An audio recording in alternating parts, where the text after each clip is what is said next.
ሰላም እንዴት ናችሁ? እኔ ደህና ነኝ።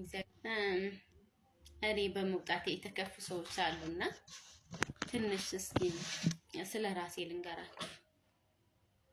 እኔ የፊስቱላ ተጠቂ ነኝ ብዬ ነው የወጣሁት እንጂ እከሌ እንዲህ ነው እከሌ እንዲህ ነው ብዬ አላውቅም። ቪዲዮ ስሰራ እኔ የሚሰማኝ ስሜት ስላለ በራሴ ማለት ነው እንጂ ሰድባችሁኛል፣ ደውላችሁ አዋረድሽኝ ብላችሁኛል።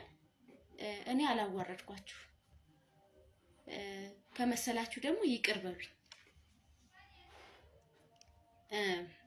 እኔ ብርታቱ የተሰጠኝን ምክንያት ልንገራችሁ።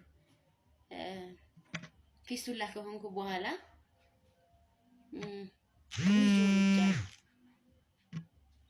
የአእምሮ እድገት ውስንነት ያለበት ልጅ ወለድኩ። ገጠር እየኖርኩ የነበረውን አዲስ አበባ ገባሁ ለልጄ ስል ማለት ነው። ከዛ የአእምሮ እድገት ውስንነት እንዳለበት የተነገረኝ ከጊዜ በኋላ ነው እንጂ በፊት ስላመመው ብቻ ቀጠሮ መላለስ ነበር። ከዛ ግን ለ8 አመት ይዤዋለሁ። በጣም ካድር ለውጥ ነበረው። ከ5 አመት ከ6 አመት በኋላ ማለት ነው። በእግሩ መሄድ ጀምሮልኝ ነበር፣ ማውራት ጀምሮልኝ ነበር። ግን ዳይፐር ነው የሚጠቀም ነበር እና እሱን ይዤ በጣም ብዙ መንገዶችን ተጉዣለሁ። ለማውራት ራብን፣ ስቃይን፣ የሰው ፊትን ብዙ ነገር አይቼበታለሁ። መንገድ ላይ ወድቄ ባለምንም ማለት ነው።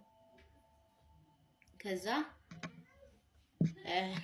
8 አመት ሲሞላው 7 አመት ላይ በጣም ለውጥ አለው።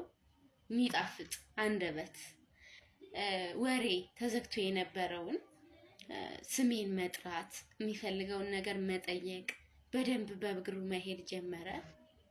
ከዛ 8 አመት ሲሞላው ግን ሳምባ ምች ተብሎ በድንገት ማለት እንደዚህ አይነት ኬዝ ያለባቸው ልጆች ሲያማቸው አይችሉም።